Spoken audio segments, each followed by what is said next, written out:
Beautiful day. Yeah, great. Danny's got your chair all set up.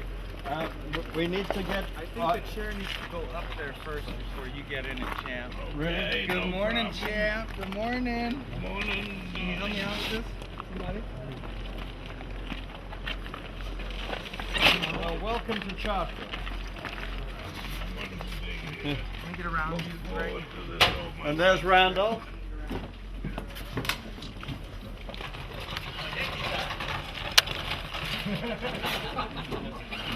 Now you want to go right. You want to go hard right there. It's slightly bigger than the average. I don't think the wheelchair we go in, man. I don't know if it's going to go that Your far. chariots, A wheelchair at all? which We do, we have a narrow one, yes, so I can So I find think these doorways are going to be... It's been a while since there's been a good smell of cigar smoked in this house.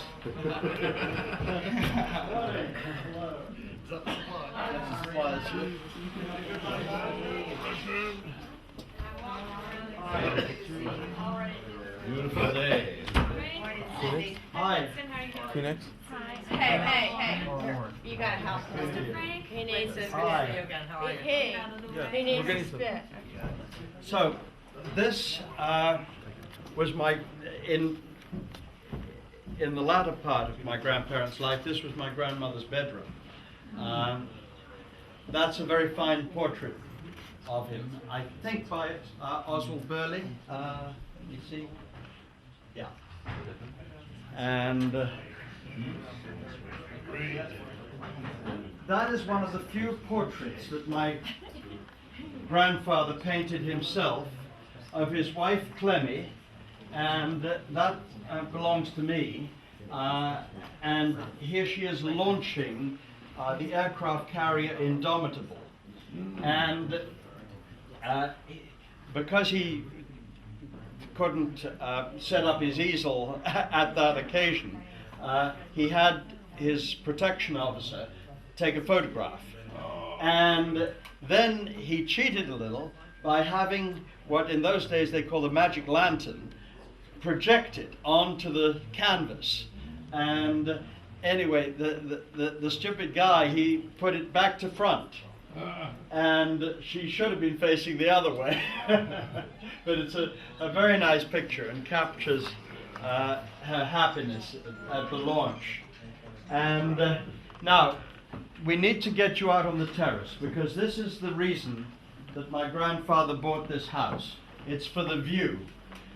You have an unrestricted view, Yeah, he 30 said miles over what's called the Weald of Kent. he told Clemmy I could die for it. Yeah, Huh? that's right. And I remember my father, Randolph, telling me that his father got him and all his sisters into an open-top automobile and brought them down here. And on the way back, he said to them, "What do you think of it?" And they said, "Oh, Papa, do buy it, do buy it." He said, "My dears, it is already ours." And that is his painting studio on the left, and some cottages where now the curator of Chartwell lives. But those cottages were largely built by my grandfather with the help of just 2 bricklayers. Oh, yes. Great. And if anybody, here's your chair, Sidney, if you want to have a seat. If anybody had asked me when I was 5 years old when the war ended. Right. And that's when I really began to get to know my grandfather. Right. Because he was, in the hour of victory, he was dismissed from office in a peremptory way by the great British electorate. Yeah. And he didn't appreciate that. No. My grandmother turned to him and said, "My dear, it's perhaps a blessing in disguise." Certainly very effectively disguised. And anyway, it was a blessing in disguise, because by then he was 70. He was 65 before he became prime minister for the first time, Right. and he had put his life's energy into beating Adolf Hitler, Yeah, and he was but- exhausted by Well, what did he 1945. say? I feel as if I've been preparing all I- my life. That was when he was, the night he was appointed prime minister by King George VI. He said, I felt as if I was walking with destiny, and that all my previous life had been but a preparation for this hour and for this trial. I slept soundly. Yes, I remember. Yeah, that's when I made Grey Goose. I could say the same thing. And anyway, so I was 5 years old when I came here after the war and started to get to know him. My parents had divorced, and so I spent a lot of value time with my grandparents. Where are the black geese that I was You'll trying to see get- though, they're black swans. The swans They're down on the lake. They're there. way down.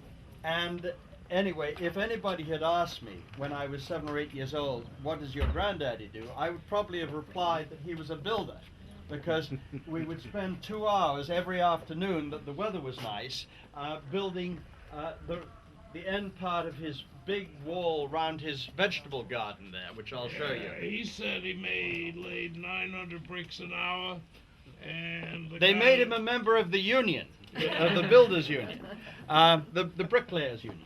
Right, we need to move on, because Good. within 10 minutes Yes, the let public me- are admitted, and then we Good. won't have privacy anymore. No.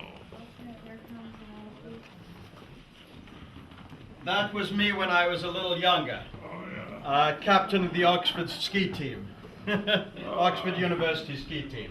Oh yeah. And that's my aunt Mary Soames, who is the only survivor of that generation. Where's she? She's still alive, very much alive and well. She's 83 years old, writing her memoirs. No, I hope we can. Can we go this way, sir? Ah, yeah, okay. way? That's better. And then we go right. You want to start?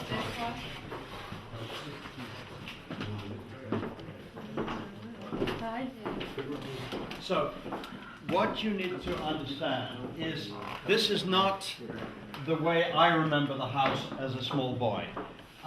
This is how it was when they were living here in the 1920s and 1930s. Because after the war, this he turned into his painting studio, because he didn't want to have to go down the hill to the studio. And what was the dining room below, he turned into a movie theater, because he loved movies. He had his friend Alex Corder gave him two 35mm projectors, and every night there would be a movie, and all his guests and all the staff would be invited. He particularly loved Greta Garbo, Ninotchka, Christina of Sweden, etc., etc., and also sort of Lady Hamilton, about Nelson and his lady friend Lady Hamilton. He loved all those sort of things. And the card table is set up for a game of bezique, which was his... What's physique? Well, don't ask me, because I don't know. Oh, okay. That is my grandmother, Clemmy. Right. And over the fireplace is his best racehorse, Columnist, which he had a lot of success with. And these are a couple of Churchill paintings. You know, I mean, this guy was so amazing. He painted more than 500 canvases, which is a lifetime's output for a full-time artist. He wrote 30 volumes of history and biography, which is a lifetime's output for a full-time historian. And he made speeches which, I mean, I gave you that book, which is 500 pages. That is just 1/5, sorry, 1/20th of his output of speeches. I could have filled 20 volumes with his speeches. And in his spare time, he beat the bejesus out of Adolf Hitler too. I mean, it was quite amazing. Beaverbrook published a lot of his stuff? No, he didn't. Castles were his publishers.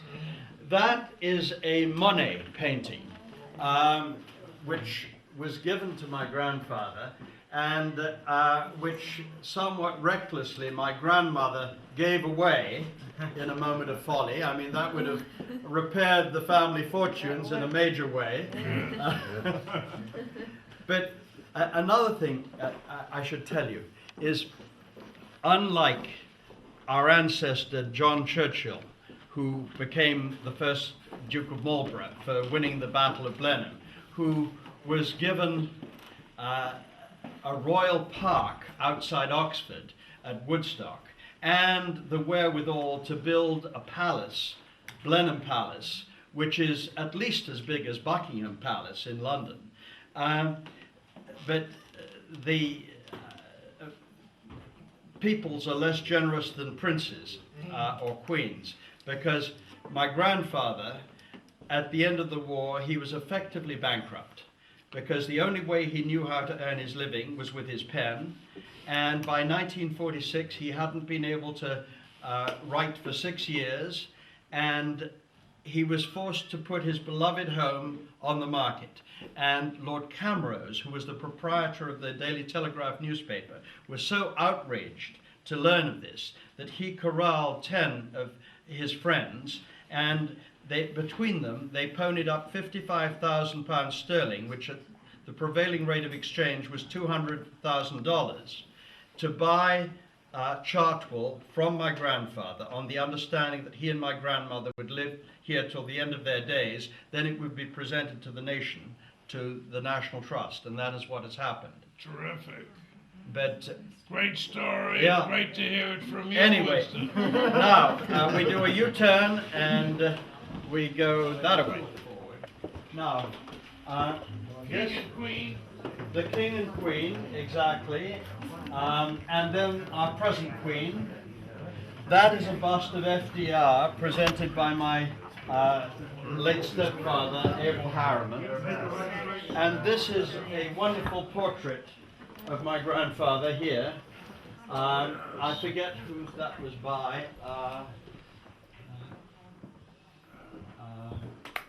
Doesn't actually say.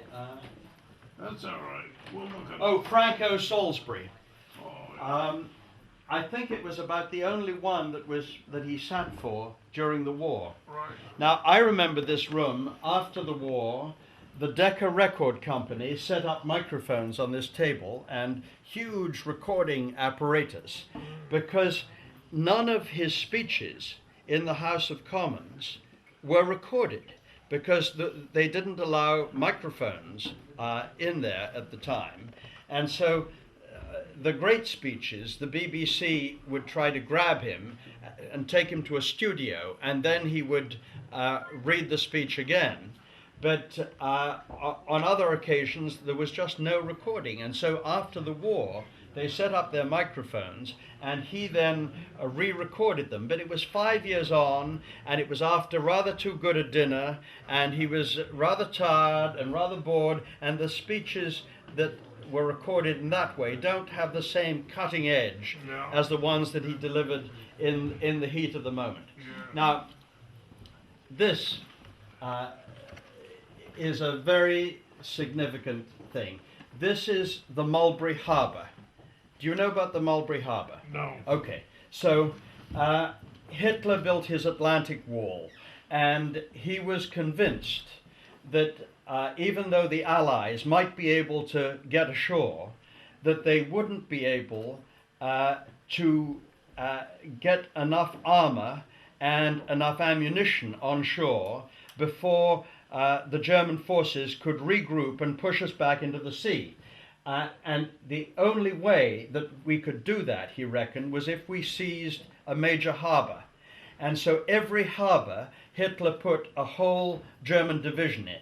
And a year before D-Day, the British and Canadians tried to seize Dieppe, and we got a hell of a bloody nose and enormous casualties, and that convinced Hitler of his strategy. And so my grandfather at that stage said, well, if we can't seize a harbour, we shall bring it with us.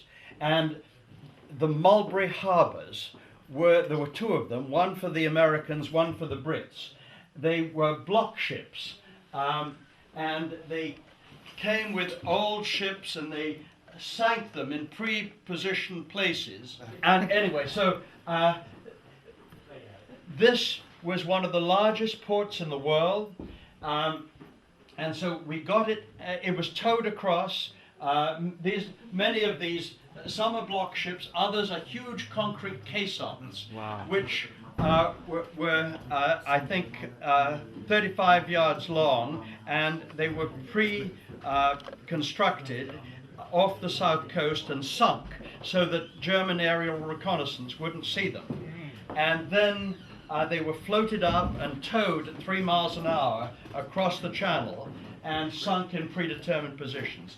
And this was absolutely crucial to the success of the Normandy landings. Unfortunately, about day 12 of the landings, there was the biggest storm in 10 years came through, and it swept away the American Mulberry Harbour.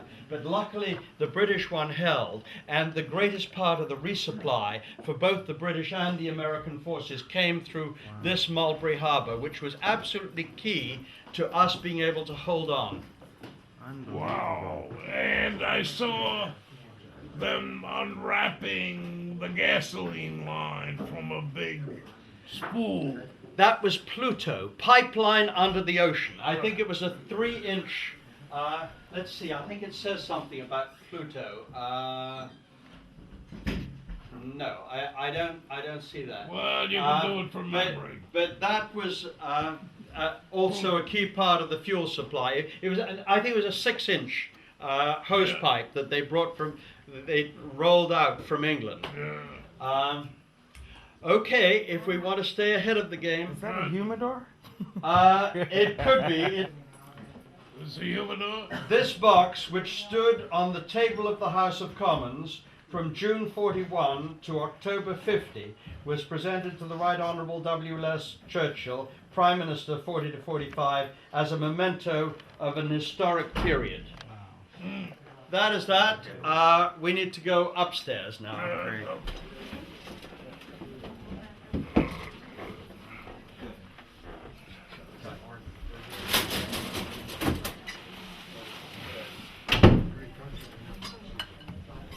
Hey, Winston. Yeah.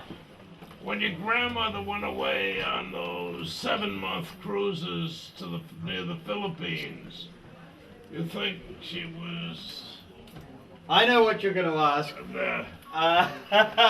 Anyway. Your guess is as good as mine.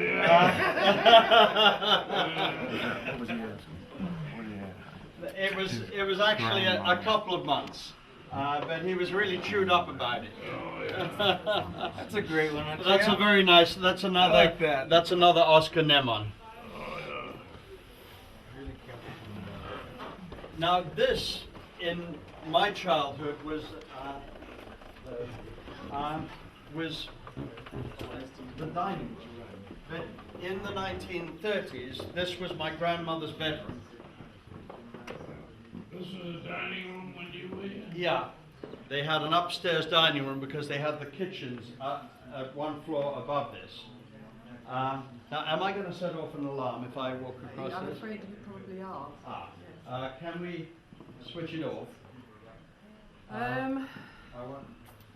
will have to summon some assistance if you just excuse me. That is me with my mother. Wonderful. Oh, she was beautiful. Great. You get a picture of that, Joe? Oh, it's all on tape. Okay. Where is Marion? Where- Marion, They were calling you. Marion, a little self-advertisement. You recognize who that is? Is that you? That's me, with my mother. You're so cute there. Yeah. You wouldn't know it, would you, that it was me? Yeah, the chipmunk cheeks. The chipmunk cheek. That is my Aunt Sarah.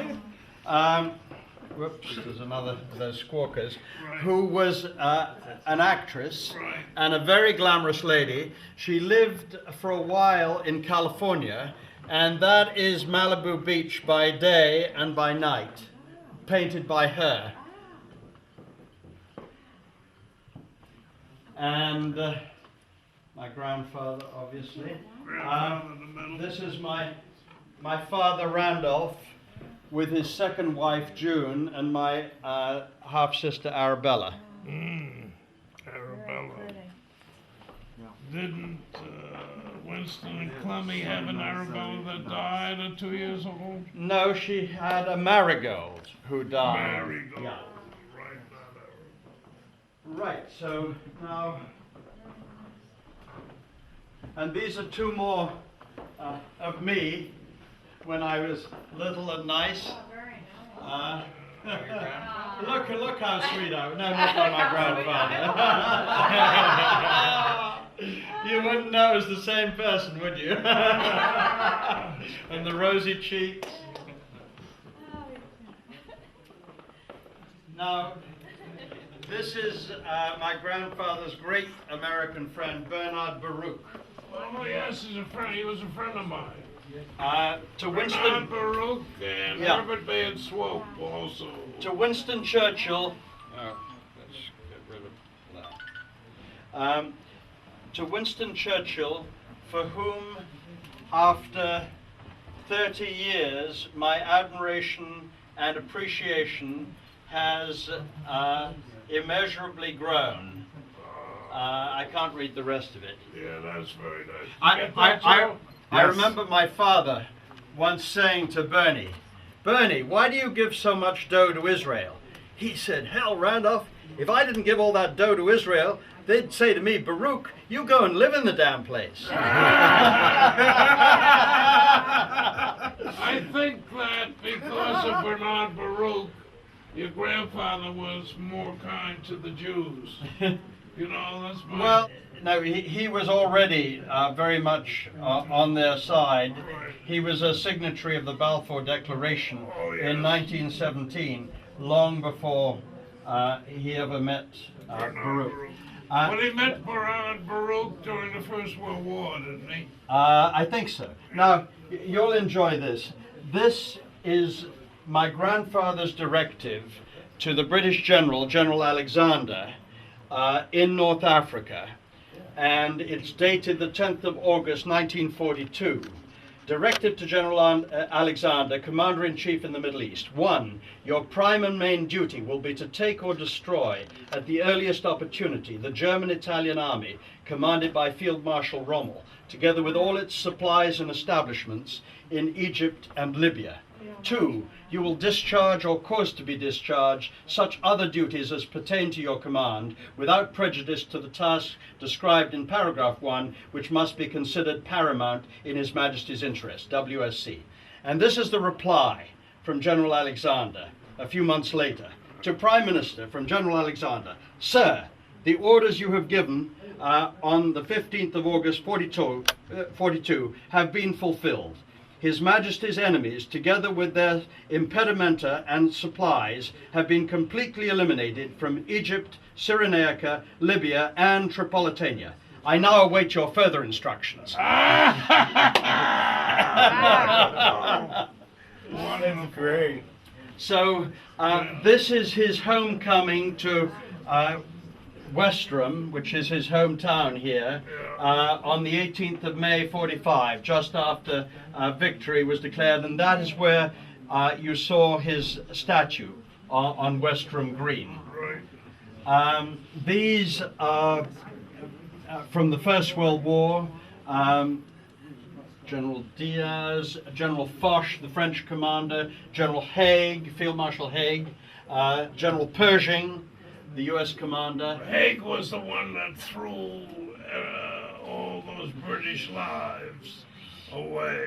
Well, threw it away. I mean, you know, we won the war under his command. It was costly. One day, the 1st of July 1916, 55,000 British soldiers dead, missing in action, or taken prisoner before breakfast in one day. 55,000. And then these are colleagues from the Second World War: General Marshall, Admiral Cunningham, Alexander, to whom that directive, Ike, Peter Portal, Chief of Air Staff, to whom I was page at the coronation, Queen's coronation, Field Marshal Alan Brooke, General de Gaulle, Bomber Harris. Yeah, Alan Brooke was in charge of your forces, right? Yeah, he was Chief of the Imperial General Staff, what you would call the chief of staff, and that's Monty, and Pug Ismay. My grandfather, Pug Ismay was the sort of secretary to the War Cabinet in that room in the bunker that I showed you, and the generals would have to be up at 5 or 6 in the morning, and my grandfather very unfairly would hold cabinet meetings late at night, and at one point he started gently snoring, and my grandfather leant across the cabinet table and said, "My dear Pug, you should have been in your basket long ago." But the way he conducted business in that War Cabinet was, as soon as the War Cabinet was over, he would dictate the minutes of the meeting to the Cabinet Secretary, and these would be printed up during the night by the government printer, and by the time the generals and the ministers woke up, under their door was the printed minutes from the meeting 4 hours before, saying, "Last night the following was agreed." Half of the damn things hadn't been agreed, but this is where he drove forward the business, and so unless they felt really uptight about something, that was the end of the matter. Right. Marvelous. Now, Sidney, these are more paintings by my grandfather. That was one of his very first ones when he was serving in the trenches in Flanders in the First World War. He'd only just started painting a year before, and this was about 3 or 4 miles from the front line. And you see the shells exploding above the town.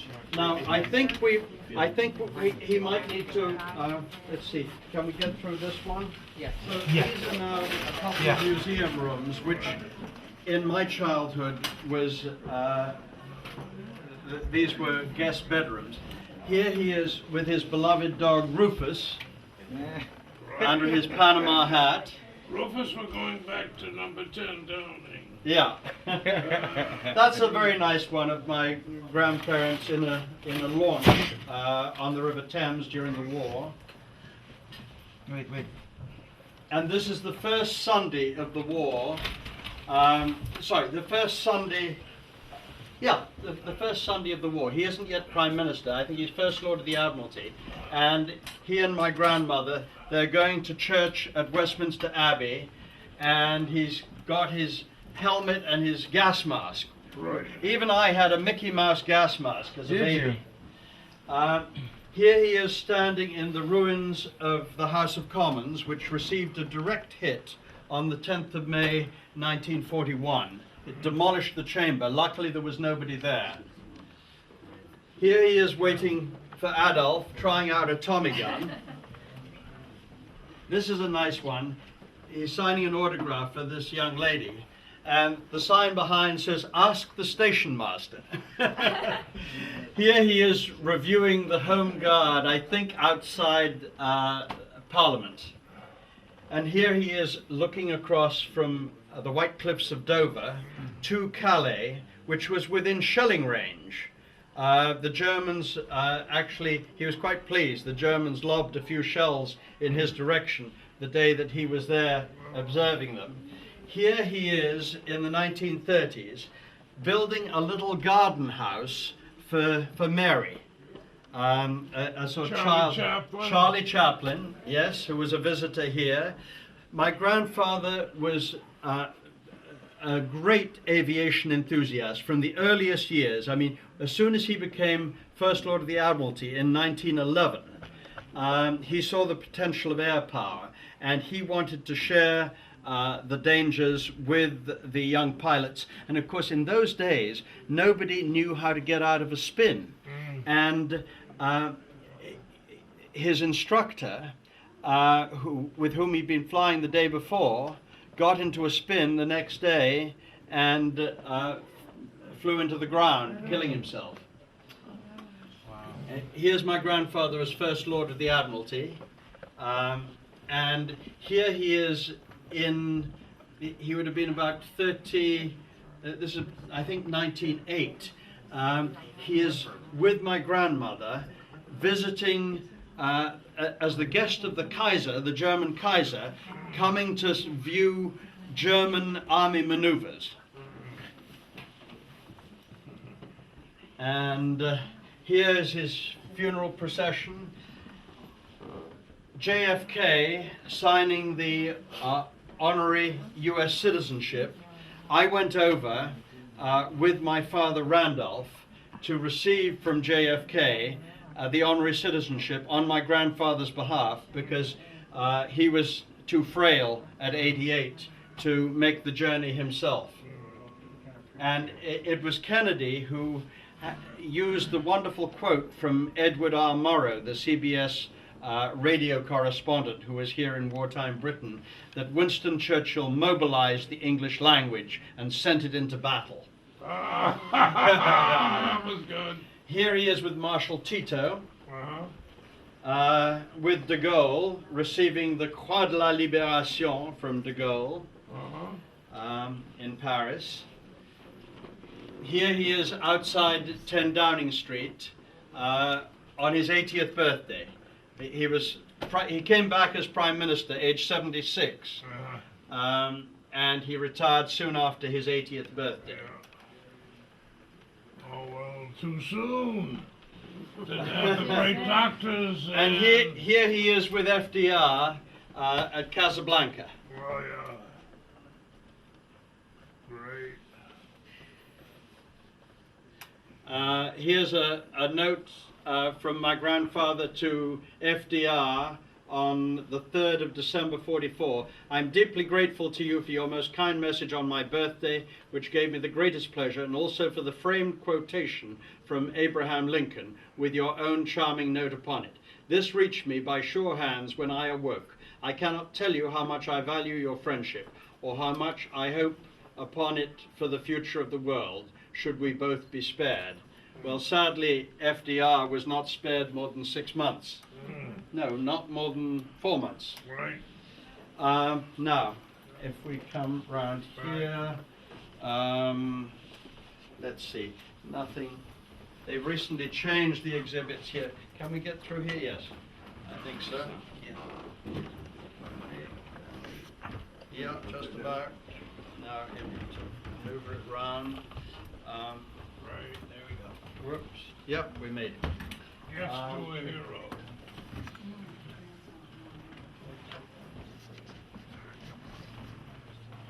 So, this is the Cross of Lorraine, which is the symbol of the Free French. And my grandfather said of that, the heaviest cross I have to bear is the Cross of Lorraine. Yeah. Now, who gave him this cigar box? The City of London. Oh, yes. And what's the Here key- he is the in key to North the Africa. city? What? That is the brass replica of the Key of Bishop Absalon in Denmark. These are various freedom awards that here's the proclamation by JFK of the honorary citizenship. And here he is, I think, in North Africa. So these are various uniforms that he wore at different periods of his life. That is the formal court dress of a privy councillor, which is a senior minister of the crown. On state occasions, that is what he would have worn. This is what he wore visiting the troops in North Africa. This is his uniform as Lord Warden of the Cinque Ports. Now, Cinque is the anglicization of the French word cinq, for five. The 5 ports along the south coast of Britain, Dover, Deal, Hythe, I forget the other 2. But in the old days, our traditional enemy over 300 years was France, our immediate neighbor. And so if you were king or queen of Britain, you only entrusted the command of those 5 key fortress ports to the individual in whom you had 1000% confidence, because if they were to betray you, you would lose the throne, and an army of invasion could come in. And so it's the highest honor that the sovereign can bestow on an individual is to make them Lord Warden of the Cinque Ports. And he was made by Queen Elizabeth, our present Queen, Lord Warden of the Cinque Ports, and he was thrilled with that. This is one of his wartime, post-war evening siren suits with the zipper, his slippers monogrammed. This is his robe as Knight of the Garter, which is the oldest order of chivalry in the world, goes back to 1341. And another of his uniforms, various hats that he wore, including his flying helmet, Panama, and this is a lovely photograph. This is just before he stood down as Prime Minister, and the King and Queen, quite exceptionally, accepted to dine at 10 Downing Street. And I mean, look at that guy. He is actually, I think, in love with her. I mean, he had such admiration for her, and it was mutual. And she once said that he was her first and her favorite Prime Minister.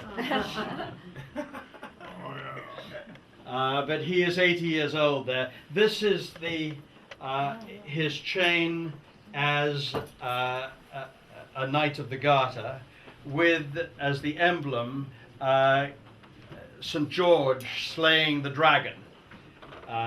And this is the actual garter, which goes around here, Honi soit qui mal y pense, which is shame be to those who think evil. And it was Edward II, who founded this order back in 1341. And he invested, I forget which lady, with the Order of the Garter. And he knelt down to put it round her knee. And one or two of the courtiers, I think, were sniggering and saying, ha ha ha. And he said, shame be to those who think evil, who think ill. It's wearing it right there.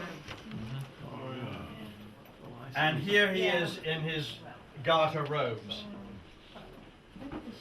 This is where he wrote his books. At that desk, which has that same view that you saw at the beginning.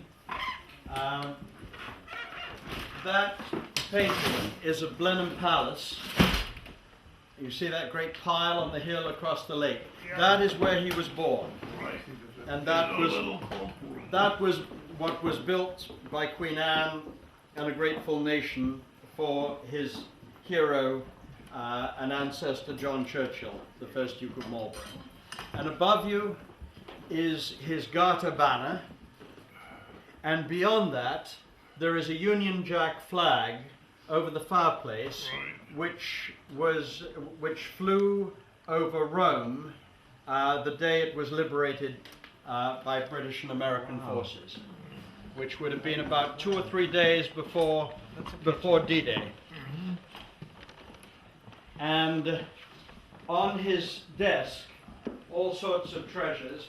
He always had a bust of Napoleon. That isn't actually the original. I've got the original on my desk. But he was a great admirer of Napoleon and intended, if he'd had more time, to write a biography of Napoleon. My Aunt Mary on the left, my Aunt Sarah, She became an actress, but she was in photographic reconnaissance in the Royal Air Force during the war, and she was part of the team that discovered the Pina Mundi launch site of the V-2 rockets, which were causing us a lot of grief. I mean, they were landing all around this part of the country and London, and they were really nasty things. They would, I mean, it was Werner von Braun who went on to do the US space program, who launched both the Doodlebug, which was the V1, and the V2. And the V2 was much, much nastier. First of all, it had a ton of high explosive in the nose, and it would suddenly, you would hear it, and then it would suddenly cut out, and then there would be about 40 or 50 seconds till it landed and exploded.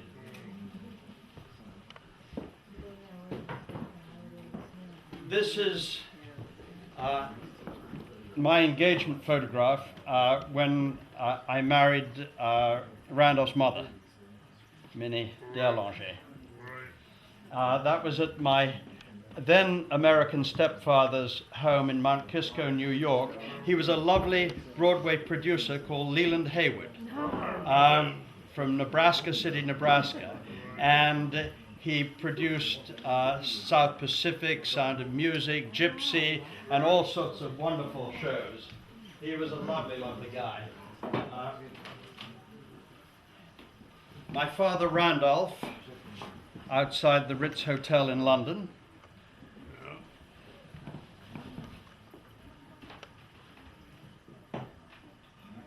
And that's about that.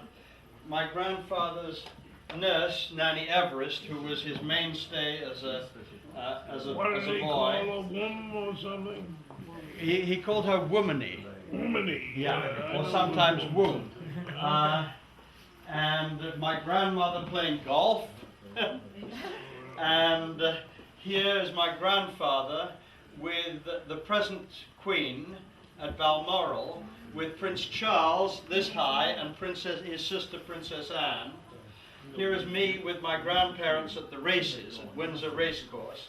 And I was so upset because the newspaper said I was praying for his horse to win. I was actually clapping. Anyway, what else? Behind you, all sorts of his friends are still there in his library. I don't know why or who gave them to him. There was a panda, and there's a lion, and there was always a fish tank here. I don't see too many fish. They're still Salt there. water or fresh water? Fresh water. And what else?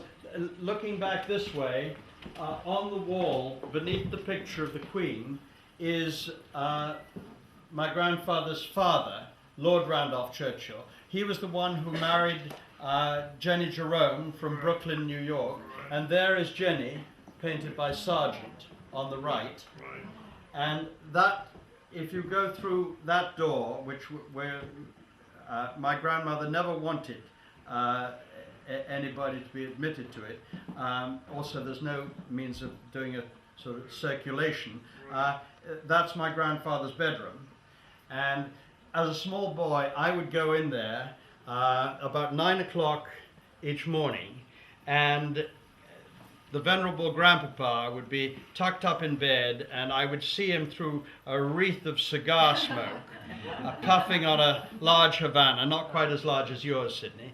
And he had a bed table cut out to accommodate his ample belly, with all sorts of papers on it. He'd be dictating to a secretary, and on a narrow ledge alongside the wall, there would already be a whiskey and soda, but a very weak whiskey and soda.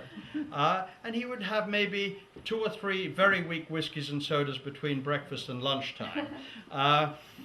What for my father would have been just one whiskey, my grandfather stretched out over 3. I mean, my grandfather was not as serious a drinker as has been claimed. He enjoyed his drink. He enjoyed particularly his champagne. But anyway, he would then dismiss the secretary and say, "What shall we do today, Winston?" And the agenda was usually the same, that we would go and visit his golden orf, which are spectacularly large goldfish, which lurked in these ponds which he built himself in the 1930s and linked with cascading waterfalls. And then we would go down and visit the black swans, the gift of the Australian government, with their crimson bills. And then we would end up in his farmyard, where he particularly enjoyed visiting what we call pigs, what you call hogs.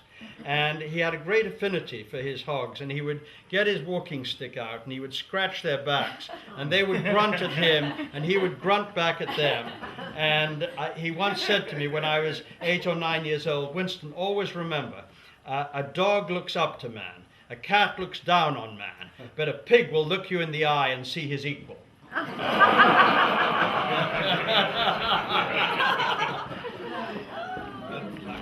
By the way, this was his bathroom, and he would walk here, and I mean, as you saw in the HBO movie, which is completely authentic, he would quite often dictate to his secretary while he was in the bathtub.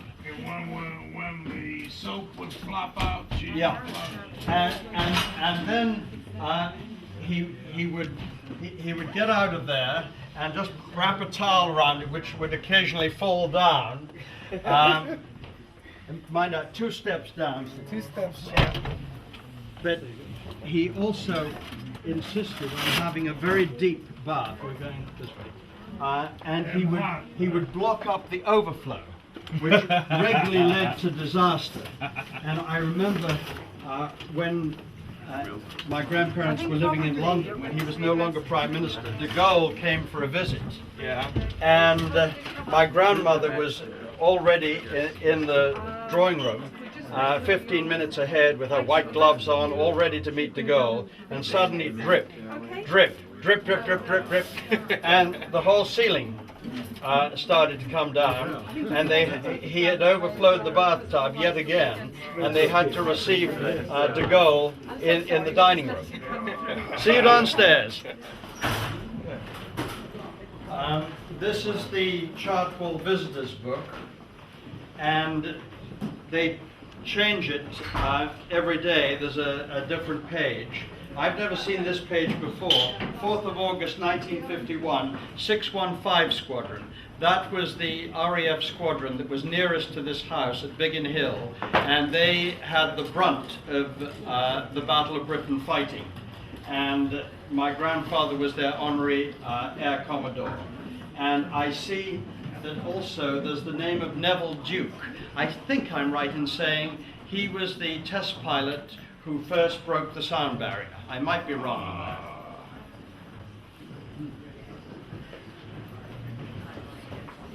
that. Another of my grandfather's paintings